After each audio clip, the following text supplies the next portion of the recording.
Good afternoon. This is Across the Fence. I'm Jolie Whitney. Halloween is less than a week away, and we thought we'd kick things off with a story about a well-known gravesite that can be found in a cemetery you've probably driven past countless times without even knowing it. Greenmount Cemetery in Montpelier can be seen from Interstate 89 and is located a mere mile from the steps of the State House. This 35-acre cemetery is home to some of the most beautiful, odd, and inspiring gravestones, but none is as intriguing or as frightening as the effigy known as Black Agnes. Modeled off the Greek personification of death itself, Black Agnes stands atop the grave of John Hubbard, a notorious character in the history of Vermont's capital city. To tell this tale of a crime, a curse, and a creepy copper monument, we join Across the Fence's Caleb May as he introduces us to a few of the well-known resting places of the Greenmount Cemetery and the curse of Black Agnes. The Greenmount Cemetery, founded in 1855, is an integral part of the history of Vermont's capital. Nestled within its rows of stone carvings, monoliths, and mausoleums are a few grave sites and buildings that stand above the rest in both beauty and historical intrigue. There is the Stairway to Heaven, commissioned by the Stowell family. It is a massive stone stairway, hand-carved from a boulder that seemingly leads to nowhere. Then, there is the Old Winter Vault, which was used to store bodies when the ground was too hard to have a proper burial. And most heartbreakingly is the grave of Margaret Pitkin, or Little Margaret, who died at the age of just 7. Today, visitors will place coins on her grave in order to give her gifts and well wishes in the afterlife. However, none can top the fame and notoriety of this spooky gravesite. This is the statue known as Black Agnes, commissioned for the gravesite of a controversial Vermont public figure. But since its construction, it's been less known for its beauty, but rather its curse. John Hubbard was known as one of the richest residents of Montpelier during the 19th century, but it wasn't because of hard work. Hubbard cheated his way into his aunt's inheritance with the stipulation to invest in the people of Montpelier, to which the inheritance was originally owed. In the end, he built a library, a park, and on the grounds of the Greenmount Cemetery, a chapel. After Hubbard's death, described by author Thea Lewis as a divine retribution for his sins, Black Agnes was erected out of copper and took the shape of Thanatos, death personified. Legend has it that the curse of Black Agnes began decades ago, when 3 teenagers sat on Black Agnes during a full moon in order to boast their courage.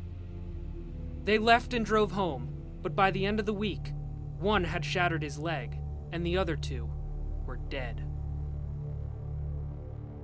Now it is said that anyone who sits on Black Agnes's lap at midnight will be cursed. Whether or not this has any basis in truth is unknown, but this much is evident. Just the sight of her copper form was enough to discourage me from ever taking a seat on her lap. From the Greenmount Cemetery, I'm Caleb May with Across the Fence. Thanks, Caleb. From a local curse to one from the silver screen, this year marks the 50th anniversary of the release of the film The Exorcist. Directed by William Friedkin and starring Ellen Burstyn, Max von Sydow, Jason Miller, and Linda Blair. The story follows the demonic possession of a young girl and her mother's attempt to rescue her through an exorcism by 2 Catholic priests. From its debut, talk of The Exorcist being a cursed film sprouted up almost immediately. In the end, it's only a movie. Or is it? To exercise our own fears about the anxieties about The Exorcist, Keith Silva spoke with the UVM professor who's schooled in the Gothic and horror. According to him, students of today appear less fearful and scared of the power that's compelling earlier generations to be possessed by this 1973 classic. Something beyond comprehension is happening to a little girl on this street, in this house. A man has been sent for as a last resort to try and save her. When I've shown The Exorcist to my students who are 20 years old, their reaction to it is very different than the reaction I had to it when it first came out in 1973. Right. My reaction to it in 73 was that this was a truly terrifying film. Their reaction is almost laughable. because I think they look at The Exorcist as it was in 1973 as something that doesn't scare them.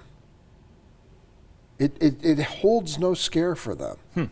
Now, why that is, I'm not quite sure. Right. But I know it frightened me because I think it was the first film that actually dealt with demonic possession. And we'd have to ask a 20-year-old. Neither of us qualify. No, long for that. way. Long way away from that. It was based off a book, very famous book by the same name. The author, William Peter Blatty, also did the screenplay. Have you read the book? I have. Is the book as scary as the movie? No, I think the movie's better and scarier. It's one of those. It's one of those phenomenon, and Blatty also did the screenplay. Right. It's one of those phenomenon that where it translates better into film than I think it does as a novel. Although I think the novel's very good. Right. The film it still strikes me as being quite excellent. Yeah. When I saw it as a kid, so that would have been '83. You saw it in '73 when it came out. Right. It's terrifying. And growing up Catholic, all of those things that you were told are there on screen. But as I've watched it again and again as I've gotten older, it's still scary. It's part of that is my background, but also just it's a frightening movie. The director William Friedkin meant to scare people, and he did it. and in all sorts of on all sorts of levels too. Yes. Like there's that one moment where we see Reagan do the crab walk down the steps. Stairs. Yeah. That's just disturbing. Right. And it stays with you. Yeah. When Reagan's head spins around. Right. It's hard. It's hard to get over that. and it's especially hard. Don't forget, not only being raised Catholic, but an altar boy. That's true. That's true. You're outing me here. God, both of us. Oh, both of us. Both Okay, of well, us. we share that. Yes. Do you think The Exorcist is a Halloween movie? Is this where you gather the family around and be like, let's watch this story about a girl who's possessed by a demon? I don't think so.